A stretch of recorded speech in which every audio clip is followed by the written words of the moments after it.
आजमगढ़ का बोंगरिया प्रधान की हत्या हुई। हमारे समाज के प्रधान वहाँ 3 घटनाएं हुई है, मैं आपको बता दूं। वहाँ 3 घटनाएं इस तरह से हुई है। अनुसूचित जाति का कोई भी प्रधान हो, कोई जिला पंचायत सदस्य हो, इन लोगों की आंखों में खटकता है आज भी। बाबा साहब ने अधिकार दिया, आप चुनाव लड़ते हैं, लेकिन इनकी आंखों में खटकता है कि कैसे ये प्रधान हो गया, कैसे ये जो है जिला पंचायत हो गया। लेकिन हमारे नेता क्या करना शुरू कर दिए हैं, हमारे वोट से उनको जो है राज्यसभा भेजेंगे, उनको लोकसभा भेजेंगे, हमारा प्रतिनिधित्व कोई मनुवादी करेगा। क्या मान्यवर साहब ने यही हमको सिखाया था? मान्यवर साहब ने यही हमको सिखाया था कि हमारे वोट से जो उनको हम राज्यसभा में भेजेंगे, उनको हम लोकसभा में भेजेंगे। मान्यवर साहब ने कहा था कि यदि तुम राज्यसभा में नहीं हो, यदि तुम संसद में नहीं हो, तो अपना हुजूम रोडों पर इतना उतार दो कि संसद मजबूर हो जाए आपकी आवाज को सुनने के लिए। हम आज संसद में कम हैं, लेकिन जो भी हैं, हमारा प्रतिनिधित्व कौन करता है? फलाना पांडे, फलाना मिश्रा।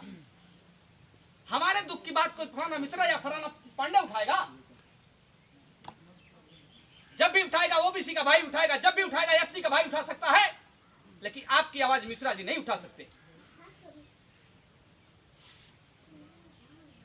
बहुत सारी बातें हैं, जब बातें उभरती हैं तो शुरू हो जाता है कार्यक्रम। लेकिन कुछ टॉपिक जो है इस तरह का, मेरा थोड़ा सा अभी यहाँ बैठे थे, एक विवाद घर पर है, घर पर कोई नहीं है, वैसे छिड़ गया, एसडीएम का फोन आ गया है। इसके बाद वहाँ दिमाग उधर डिस्टर्ब हो गया है। मैं बोलने के लिए 2-4 घंटे हम लोग बोल सकते हैं, कोई दिक्कत नहीं। बात आ गई भीम आर्मी भारत एकता मिशन। आप आजमगढ़ के घटना के बारे में जिक्र मैं कर रहा था। प्रधान की हत्या हुई, उसके पहले बहन जी के सरकार में सुभाष रवि नाम का एक जिला पंचायत सदस्य हमारे हुआ करते थे, उनको बुला करके गोली मारी गई। ठाकुरों ने गोली मारा था। अभी जिस प्रधान साहब की हत्या हुई है, सत्यमेव जयते उर्फ गुड्डू प्रधान, पप्पू प्रधान, सत्यमेव जयते उर्फ पप्पू प्रधान, बुला करके गोली मारी गई।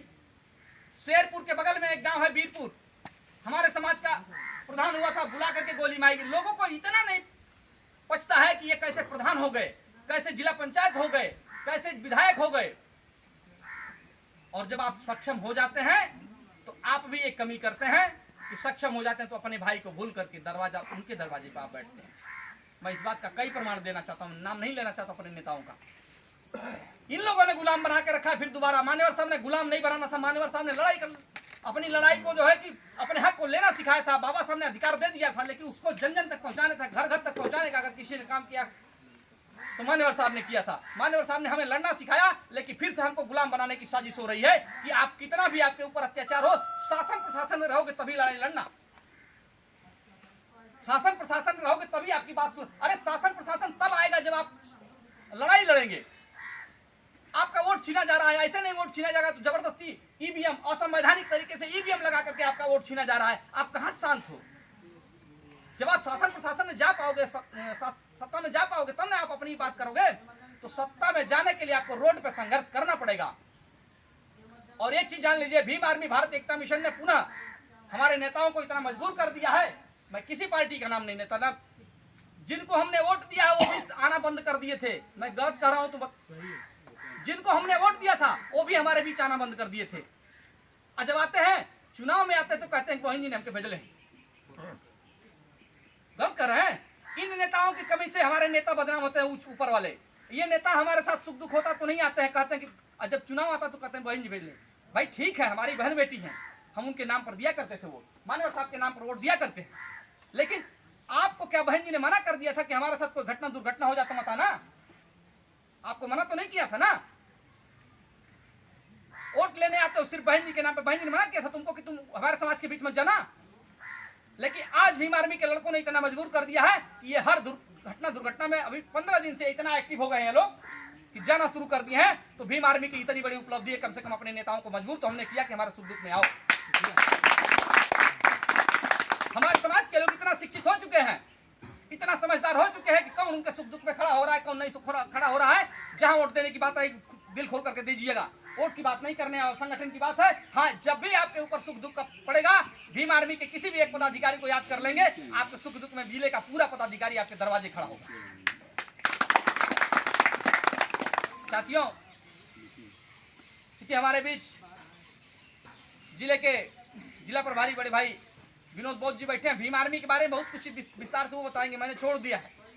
क्योंकि आप ऑलरेडी यहाँ उपस्थित हैं इसलिए बताएंगे। बस बाबा साहब को 4 लाइनें और समर्पित करके मैं बताना चाहूंगा, सदियों से जो धुंधली थी वो तस्वीर बदल दी। बाबा साहब ने जो किया है, सदियों से जो धुंधली थी वो तस्वीर बदल दी, हर फिक्र की हर सोच की तासीर बदल दी। बाबा साहब संसार में ऐसे मसीहा थे, इन कुचले हुए इंसानों की तकदीर बदल दी। अंत में भारत के नेल्सन मंडेला की मैं उपाधि देता हूं बड़े भाई चंद्रशेखर आजाद जी को। साउथ अफ्रीका के नेल्सन मंडेला सामने श्वेत अश्वेत की लड़ाई लड़ करके